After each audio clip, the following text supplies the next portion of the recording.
Now here we are at the start of the poem. The poem is, as a whole, is our assignment for today. And it introduces itself clearly as a fable. It's a story about bees that behave just like human beings in the manner of a fable. It's not really about what it's about. It pretends to be the story of some insects, but of course it's really about human beings. And it keeps true to the subtitle of the whole work, Private Vices, Public Benefits. The subtitles and the title and the subtitle of the poem, the grumbling hive. So hive is a colony or a community of bees, and it has knaves, an old-fashioned word for bad people. Knaves are turned honest. And so that is the plot that we see. First, they behave like the human beings that we know. Mandeville is careful to point out all the ways in which those human beings are manifestly dishonest. And in the middle of the poem, just as the beginning of the new material for today on page 7, they get a divine intervention from Jove, their god. They share the god of the ancient Romans. They get a divine intervention which turns all of them who are knaves. They're all bad people in one way or another. Everybody ordinary is bad, so they're all knaves. But Jove turns them all honest. And so we get a look at this society in two conditions. And then, of course, it's a thought experiment for us.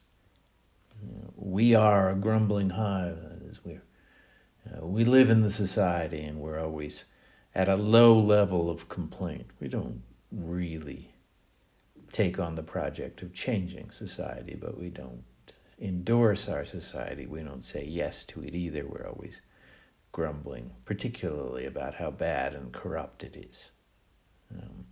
So we resemble, of course, the fictions of the real world, and then we may be shamed to go through the individual stanzas which talk about the individual professions and to note their various kinds of dishonesty. And we can see whether we fit what Mandeville says, that if you look in yourself, you will see that you are dishonest like other people. But when we get to new material, we ended last time on page 7, and we're moving on from there. Then there is a certain miraculous occasion among these bees. Jove turns them all honest, and the structure of the stanzas is we see how that changes the life of each sector of society. Just as we saw in the first, different parts of society, the different professions, and how they are dishonest, and how they cheat and take advantage of others, parts of society. Now we see each part in turn turning honest, but Mandeville takes us through the consequences of each change. And then we get to the last page of the poem, and there's a moral. This is standard. A fable is a story that everybody can easily see is not true. It's not about what it seems to be about. It's about something different from us because it's really about us.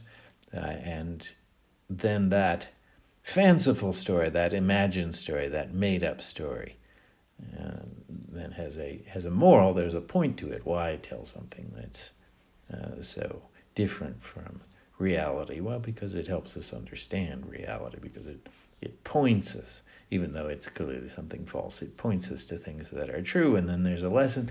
And with a fable, you will have a little part of the text that actually spells out the moral. This is what you should have learned from it. So, just trying to review the structure of the poem. A main poem and then a short moral, though a work of the imagination that constructs an elaborate fiction, and then a short piece that tells us the meaning of it. And the earlier part that constructs the fiction is divided into two parts. One, which is realistic and meant to show us the world we know, but also a truth that for Mandeville is just below the surface of what we know. The manifest dishonesty of all the parts. And then the second part where that dishonesty is removed by a miraculous event that could only happen in fiction. But it becomes a thought experiment for us. Do we really want to live in the better world? Would we prefer to live in a world where our complaints were honored? That is, the grumbling we do, the low level of complaint about the corruption and dishonesty of everybody around us. Do we, in fact, want that taken away? And Mandeville's larger point is that the answer is no. And we can see that if we look at the character of the society that is like the one we know, and then look in fiction at the character of a society which would be different from the ones we know in precisely the way that we seem to want, because we complain about the dishonesty, so we get an honest world. And would we really like it? Check in with the moral here at the end of the poem. It's always good to know where you're going as you're learning, working to understand the text. And we see in general where he's going. We know his basic idea. It's vice that's beneficial. Other politics, earlier politics, went to great lengths to promote virtue. And there were problems in politics because of that. But Mandeville has a simpler way to understand it, that the good things in life, the benefits that we get, come from things everyone recognizes as vices. So, fraud, being dishonest, luxury, having nice things, loving things for their extra special niceness, and pride, wanting to get above yourself, having an ego, as we say these days. All those are the things, the vices that lead to the benefits we get. So that belongs here in the moral because it's his main idea. For us, it should be old news. He adds a little fresh expression here, that hunger, he says, is a dreadful plague, and so it's bad to feel hungry. But who would digest without hunger? And you need the pain in order to enjoy your food, and you wouldn't. If you don't digest, then you don't thrive.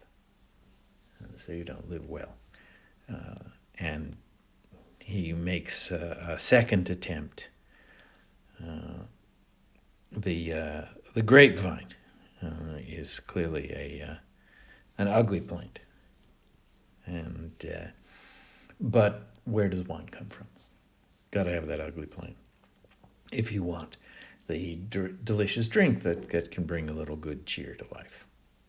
And that, as I say, is old news for us now, but he points us to something new, which is also essentially modern, along with his general conclusion that it's vice that makes community life good rather than virtue. But he points to another thing, which is also distinctively modern, that this only works if you've got a good political scheme. And then this is the advantage of vice in the modern age, that it's something that you can count on and work with. Virtue is good in itself, but it's hard to deal with, and you don't know where it comes from. It's here today, it might be gone tomorrow, you don't know where it comes from.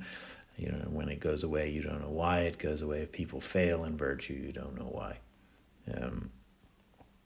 So virtue is particularly hard to work with because you don't know where it comes from, whereas vice, you can count on that. That comes from human nature. So the vine example, the vine and wine example, makes the basic sense that is his constant point throughout this text. If you want the delicious fruit, you need the ugly plant. But also that it doesn't make good wine unless it's properly tended by a professional and competent vintner, as a farmer of grapes and a maker of wine. If you neglect the growth, the shoots, the roots that sink down, and the stalk that comes up out of the ground, if you neglect those shoots, then things are bad. But with proper pruning, and only with proper pruning, the ugly vine plant will make the sweet grapes that make the delicious wine. So it's not enough just to recognize the value of vice. We also recognize that it brings harms. But it allows the prudent politics, the sensible organization of life. It's our vices, our ways in which we can be influenced and maybe even manipulated toward the public good. And this is the great new modern idea, that vice is better than virtue, because virtue it can't be contained or understood, or you can't rely on it. But vice you can work with. And if you can work with it, then you can use it to make it. We see that this political angle has been here all along. That we know the main idea of the work. We get it from the simple subtitle, which is just 4 words: private vices, public benefits. But what stands in place of the comma? What links the first 2 words to the last 2 words? How does what seems like an opposite thing, a vice, turn into a benefit and a public benefit? It's the essence of virtue is to act for the public benefit. And what has to come in between there is clever politics. And Mandeville doesn't tell us too much about what that cleverness is, although to recognize the importance of vice would be a start. You have to be clever about human nature to be a politician. And the first thing to recognize is that vice is not what it's commonly said to be. These bees, although they live well, do not speak and act as though they're living well. No one had better government, but they're also fickle. They keep changing their minds, and they're not content. They don't think of themselves as happy, even though they're living under a very good state. But what is that state? What's good about it? Well, it's not a tyranny, so it's not run for the benefit of the rulers, nor is it a democracy. Simple way to make a nation run for the benefit of most people is to give the power to most people. But that's thought to be wild, fickle, untrustworthy. And so the people never stay the same. But what they have is a king. So here Mandeville is a bit old-fashioned. So the king, so you don't have that wildness problem that comes with democracy. But you don't have tyranny because the power is under law. So that is the thing that, according to Mandeville, would make the transition from the private vices to the public benefits.